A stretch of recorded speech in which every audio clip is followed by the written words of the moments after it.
Dans votre présentation du rapport annuel de juin dernier, vous présentiez l'échec de la politique climatique menée aujourd'hui en France. Le rythme de réduction d'émissions des gaz à effet de serre doit doubler annuellement pour tenir les objectifs européens du Fit for 55.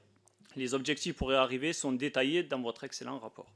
Et pourtant, le gouvernement, sous couvert de planification écologique, que l'on pourrait appeler greenwashing d'État, nous embarque dans sa bagnole qui fonce droit dans le mur. Prenons l'exemple des puits de carbone.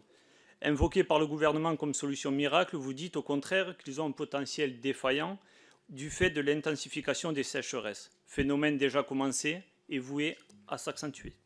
Dès lors, les effets d'annonce comme 1 milliard d'arbres plantés par les écoliers sont anachroniques sans aller jusqu'à parler de démagogie.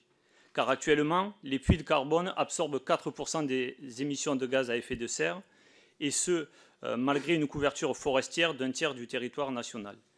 Planter des arbres n'est donc pas la solution, mais un pansement. Il faut un plan national de sobriété. En même temps, aucune bifurcation structurelle n'est engagée. Les transports restent centrés sur la bagnole et son développement. 250 000 voitures électriques annuelles annoncées par Emmanuel Macron et de nouvelles autoroutes comme la 69 entre Toulouse et Castres. Mais où sont les transports en commun et le rail, autrefois fleuron français? Et que dire des millions de poids lourds à 97% au gasoil en retard sur la stratégie nationale bas carbone? Rien. Ils ne sont pas évincés des routes, comme notamment à cause de l'abandon du fret ferroviaire français.